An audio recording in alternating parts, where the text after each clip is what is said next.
এরকম অনেকবার হয়েছে না আপনাদের সাথে? খুব বড় বড় সমস্যায় পড়েছেন, কিভাবে সেই সমস্যা থেকে বেরোবেন বুঝতে পারছেন না, বারবার ভাবছেন যে এবার আর কোনো নিষ্কৃতি নেই। তখনই হঠাৎ করে কোথাও থেকে কোনো এক অচেনা মানুষ, যাকে জীবনে চেনেন না জানেন না, অথবা একটা অদ্ভুত পরিস্থিতি, যে পরিস্থিতি আপনি ভাবতেও পারছেন না, যেটা আপনার জন্য অনুকূল হয়ে গেল, হয়ে গিয়ে আপনি হঠাৎ সিনেমার মতো সেই বিপদ থেকে বেরিয়ে চলে এলেন। এই ঘটনাটা হচ্ছে আপনার সেই অজান্তে করা ভালো ফল, অথবা আপনার জেনে করা সেই দান, যেটার ফল আপনি পাচ্ছেন। ভালো কর্মের ফল আপনি খুব বিপদ হলেও পাবেন। ঈশ্বর সেইগুলো জমা করে রেখে দেয় বিপদ হলে মানুষকে বাঁচানোর জন্য। 1 টাকার কয়েন ভালো করে হলুদে মাখিয়ে এই অমাবস্যার রেমেডিটা স্টার্ট করবেন। পিতল বা কাঁসার বাটিতে লাল হলুদ মৌলি সুতোতে যেভাবে আমি পেঁচালাম এরম পেঁচিয়ে রেখে তার উপরে সাদা চাল, এবং চালটা গোবিন্দভোগ চালও হতে পারে, যে কোনো চাল, আমি গোবিন্দভোগ চাল নিয়েছি। আমার এই 1 টাকার কয়েনের মজাটা বলি। আমি একজন হিজড়ার থেকে 1 টাকার কয়েনটা চেয়ে নিয়েছিলাম। তাকে কিছু টাকা দিয়েছিলাম, দিয়ে বলেছিলাম তুমি তোমার থেকে আমাকে কিছু টাকা ফেরত দাও না গো। সে আমায় 1 টাকাটা দিয়েছিল, ওই টাকাটাই আজকে ব্যবহার করলাম। তার সাথে একটা রূপোর টুকরো চাই এই রেমেডিটা করার জন্য। আমি কয়েনটা খুঁজে পাইনি বলে আমার ছেলের পুরনো একটা রূপোর বালা দিয়েছি। তোমরা তোমাদের যে কোনো বাড়ির রূপোর জিনিস একটা ছোট্ট টুকরো ব্যবহার করতে পারো। চালটায় পুরো ঢেকে দেবে, দিয়ে এটাকে সুন্দর করে গুছিয়ে রেখে দেবে। আরেকটা কথা বলি, এইটা ইউজ হবে কিন্তু অমাবস্যার দিন। আমি আজকে করে দেখাচ্ছি তোমাদেরকে। তারপরে একটা কাগজের মধ্যে নিজের 5টা ভালো ভালো ম্যানিফেস্টেশন লিখে, যেরকম পূর্ণিমার দিন শিখিয়েছিলাম সেইভাবেই করব। একটা আমার ভীষণ মনে হয় এই জিনিসটা, যে যদি রেমেডি করলে, পুজো করলেই মানুষের সব সমস্যা মিটে যেত, তাহলে তো মন্দিরের পুরোহিতই পৃথিবীর সবথেকে কোটিপতি মানুষ হতেন, তাই না? তাই শুধু রিচুয়াল করলে, বা শুধু মন্ত্র বললে, বা শুধু যদি আপনি ভাবেন যে আপনি ঠাকুর দেবতা বা বিভিন্ন ধরনের কাজ কর্মক্রিয়া করলে আপনার সমস্ত সমস্যা মিটে যাবে, সেটা কিন্তু আপনি ভুল ভাবেন। ছোট ছোট দুটো কাগজে আমি একটাতে বাংলায় একটাতে ইংরাজিতে 5টা ম্যানিফেস্টেশন লিখলাম তোমাদের বোঝার জন্য। নিজের সম্পর্কে ভালো ভালো কথা লিখবে, আমি খুশি, আমি সুস্থ, আমি ধনী, আমি ঋণমুক্ত, এই ধরনের নিজের নিজের যেটা ভালো লাগার 5টা ম্যানিফেস্টেশন সুন্দর করে লিখবে। তারপরে ইউনিভার্সকে থ্যাংক ইউ বলবে, বলে কাগজটার মধ্যে 5টা লবঙ্গ দিয়ে সুন্দর করে পোলতে তৈরি করবে, যেরকমভাবে আগের বার আমি বলেছিলাম পূর্ণিমার দিন করার জন্য, ঠিক ওরকম করবে। অমাবস্যা পূর্ণিমার দিন এগুলো করলে অনেক প্রবলেম সলভ হয়ে যায়। কিন্তু আমি একটা কথা তোমাদেরকে জানাই, অমাবস্যার দিন যদি তোমরা দান করো, গরিব মানুষকে দান করো, গঙ্গার ধারে গিয়ে দেখবে প্রচুর গরিব মানুষ ওই দিন দাঁড়িয়ে থাকে।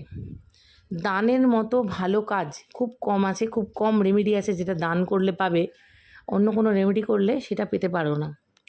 তবে কিছু পাওয়ার আশায় দান করো না, দানটা ভালোবেসে করো।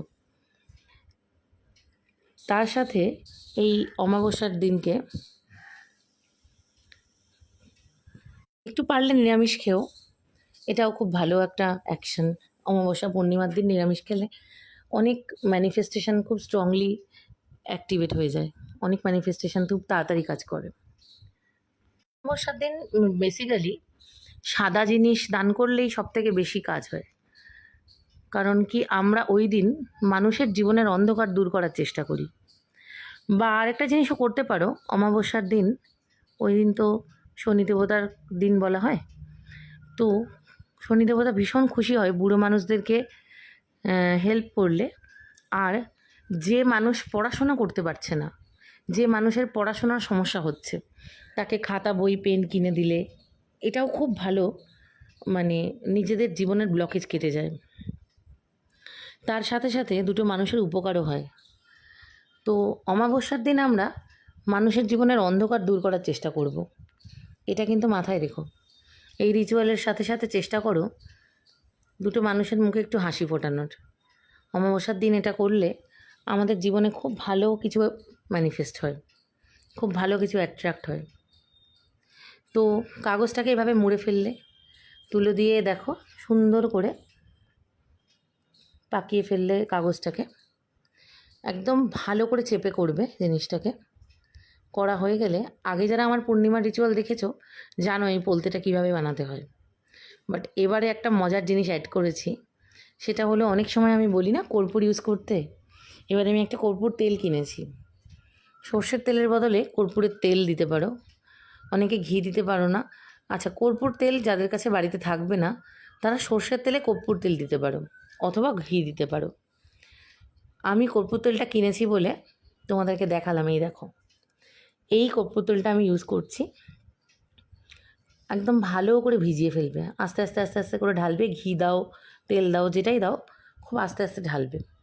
ঢেলে সুন্দর করে তোমরা যারা সর্ষের তেল ইউজ করছো, যারা ঘি ব্যবহার করতে পারছো না সামর্থ্যের কারণে, তারা কর্পূর গুঁড়ো করে দিও। আর এই যে কর্পূর তেলটা দিলাম দেখো, এবার এটার উপরে অনেকটা করে আমি দারচিনির গুঁড়ো ছড়িয়ে দেবো। দারচিনি বাড়িতে সাকসেস, অ্যাবান্ডেন্স আর ভালো অপরচুনিটিকে অ্যাট্রাক্ট করে।